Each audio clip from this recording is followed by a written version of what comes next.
तो 7 दिन हो गए हैं और बॉक्स ऑफिस पर अजय देवगन की फिल्म शैतान का धमाका रुकने का नाम नहीं ले रहा है और नए रिकॉर्ड फिल्म लगातार बना रही है। और कहां तक पहुंची है फिल्म, इसी पर ये एपिसोड। नमस्कार, मेरा नाम है मनीष शर्मा और आप देख रहे हैं जनगण मन रिएक्ट्स यानी @JGM रिएक्ट्स। अगर आपने अब तक सब्सक्राइब नहीं किया है तो फौरन कीजिए सब्सक्राइब ताकि आपको हमारे एपिसोड लगातार मिल सके।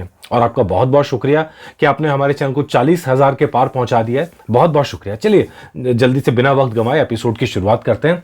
और एपिसोड के अंदर ये जो डाटा है हॉरर फिल्मों से रिलेटेड, हालांकि कुछ लोग कह रहे हैं कि हॉरर फिल्म नहीं है, लेकिन जिस तरह का सुपर नेचुरल सोर्स है, काला जादू है और डेफिनेटली भूत प्रेत पिशाच उस तरह के भयानक चीजें नहीं दिखाई गई हैं, लेकिन जो इसका जेनर है वो हॉरर फिल्मों का ही है। और हॉरर फिल्मों में अगर हम बात करें तो ये नंबर 3 पर पहुंच चुकी है, नंबर 3 पर अपने पहले 7 दिन में। और बाकी फिल्मों से जिनसे कंपैरिजन हो रहा है वो तो लाइफ टाइम का कंपैरिजन हो रहा है। अब सवाल यह है कि यहां तक ये पहुंच गई फिल्म, आगे कहां तक पहुंचेगी, क्या नंबर फिल्म बनेगी कि नहीं बनेगी। चलिए आपको डाटा दिखाते हैं और साथ में बात करते चलते हैं। सबसे पहले आप देख लीजिए शैतान फिल्म का डाटा क्या है। शैतान फिल्म ने अपने 7 दिनों के अंदर अब तक यानी शाम 6 बजे तक 76 करोड़ के आसपास कमा लिए हैं और आज रात होते होते ये 80 करोड़ के ऊपर फिल्म पहुंच जाएगी। पहले दिन 15 करोड़ के आसपास था, दूसरे दिन 19 करोड़, तीसरे दिन 20 करोड़ 50 लाख, चौथे दिन 7.25 करोड़ और ट्यूसडे के दिन 6.5 करोड़ और वेडनेसडे के दिन 6.25 करोड़ और आज के दिन भी तकरीबन 6 करोड़ की रेंज में होगा। और ये कुल मिलाकर तकरीबन 80 करोड़ या उसके आसपास कहीं ये फिल्म जाके ठहर जाएगी। अब ये बहुत अच्छा आंकड़ा है फिल्म के लिहाज से, और इस जनर की फिल्म के हिसाब से देखेंगे तो और बड़ा आंकड़ा है। कैसे, चलिए आपको वो दिखाते हैं।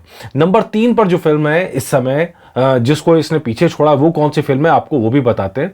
और ये फिल्म है नंबर 3 पर राज 3, 2012 में आई थी। बजट 28 करोड़ का था। इंडिया नेट में इसने 70 करोड़ की कमाई की थी। और आज के दिन मिला लें, कल का दिन ही इसको पीछे छोड़ दिया था, नंबर 3 पर तो आ गई थी, और आज के दिन मिला तो 80 करोड़ के ऊपर पहुंच जाएगी फिल्म ये। और वर्ल्ड वाइड की बात करें तो शैतान 100 करोड़ के आंकड़े पर पहुंच चुकी है। अब लेकिन जब हम इसके फर्स्ट वीक के कंपैरिजन की बात करते हैं तो जरा आप देखिए, राज 3 से कंपैरिजन कीजिए इसका। राज 3 ने फर्स्ट वीक के अंदर कितना कमाया था, 55 करोड़ की कमाई की थी पहले हफ्ते के अंदर। बहुत अच्छी कमाई थी। हॉरर फिल्मों की श्रेणी के अंदर ये कमाई बहुत अच्छी मानी जा सकती है। लेकिन उसके बाद फिल्म ढह गई। पहला हफ्ता तो चमका दिया पिछली जो आपकी राज 1 और 2 की फिल्मों की बदौलत में। राज 3 उतना तो निकल गई लेकिन उसके आगे ढह गई। पहले हफ्ते में 55 करोड़ और लाइफ टाइम में सिर्फ 70 करोड़, मतलब पूरी लाइफ टाइम में सिर्फ 15 करोड़ और कमा पाई थी फिल्म ये, और इसीलिए 100 करोड़ के आंकड़े पर पहुंची नहीं थी वर्ल्ड वाइड के अंदर भी। तो ये हुआ राज 3 का। इससे तो फिल्म आगे बढ़ चुकी है और पहले हफ्ते के कंपैरिजन करें तो पहले हफ्ते में भी इससे ज्यादा कमाया है। इसके बाद दूसरी फिल्म है जो नंबर 2 पर अभी फिल्म है, वो है स्त्री। अपने इंडिया नेट की कलेक्शंस की हम बात करें, 130 करोड़ का कलेक्शन इसके नाम पर है। वर्ल्ड वाइड में 182 करोड़ इस फिल्म ने कमाए थे।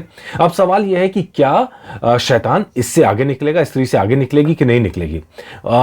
मुनाफे के मामले में देखें तो स्त्री का बजट शैतान से कहीं कम था, 30 करोड़ की फिल्म थी और पहले हफ्ते में इसने 60 करोड़ कमाए थे। अब शैतान से अगर आप तुलना करेंगे तो शैतान 80 करोड़ पहले हफ्ते में कमा चुकी है, यानी कमाई के मामले में तो इससे कहीं आगे है। तो यानी 130 करोड़ का जो दायरा है ये तो तोड़ती हुई फिल्म लग रही है, इससे ऊपर जाएगी, ये तो यहां साफ नजर आ रहा है। और लेकिन ये सवाल बन रहा है कि क्या 150 करोड़ के ऊपर पहुंच पाएगी कि नहीं पहुंच पाएगी। पहले हफ्ते में 80 करोड़ और उसके बाद अब सेकंड वीक के कलेक्शन पे बहुत हद तक डिपेंड करेगा कि कितने % का ड्रॉप आता है। अगर 50% का ड्रॉप आता है तो आप उम्मीद कर सकते हैं कि 160, 170, 80 के आसपास पहुंच जाए। लेकिन नहीं तो फिर 150 करोड़ करना भी थोड़ा सा मुश्किल हो सकता है। लेकिन अभी के हिसाब से भी, अभी के डाटा के हिसाब से भी ये फिल्म नंबर 3 पर पहुंच चुकी है और आने वाले हफ्ते के अंदर ये फिल्म नंबर 2 पर भी पहुंच जाएगी। अब इसको कंपीट किससे करना है? कंपीट इसको करना है भूल भुलैया 2 से, 2022 की फिल्म जिसका बजट 80 करोड़ था। इंडिया नेट में इसने 184 करोड़ की कमाई की थी और वर्ल्ड वाइड में बात करें तो 266 करोड़ की कमाई की थी। अब इसने पहले हफ्ते में कितना कमाया? पहले हफ्ते में इसने कमाया 92 करोड़ रुपया, जो जाहिर तौर पर शैतान से 12 करोड़ रुपए के करीब ज्यादा है। तो यहां पर भूल भुलैया का फर्स्ट वीक का कलेक्शन तो आपको ज्यादा दिख ही रहा है, और इंडिया नेट के अंदर भी जो कलेक्शन है अभी के हिसाब से शैतान शायद उसको पार नहीं कर पाएगी, इसके आसपास कहीं पहुंच सकती है।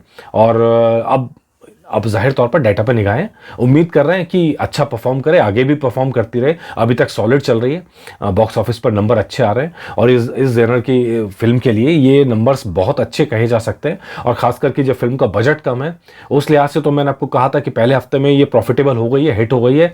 अब अगले हफ्ते में बात होगी सिर्फ सुपर हिट और ब्लॉकबस्टर की। अब इसकी सिर्फ उतनी ही लड़ाई है। अब देखते हैं, अगर 150 करोड़ पार चली गई तो फिल्म के लिए बहुत अच्छा आंकड़ा होगा, और कमाई के लिहाज से भी और चार्ट के हिसाब से भी। तो चलिए देखते हैं, निगाह रहेगी। ये डाटा आपके लिए लाया था। बताइएगा आपको एपिसोड कैसा लगा। नमस्कार।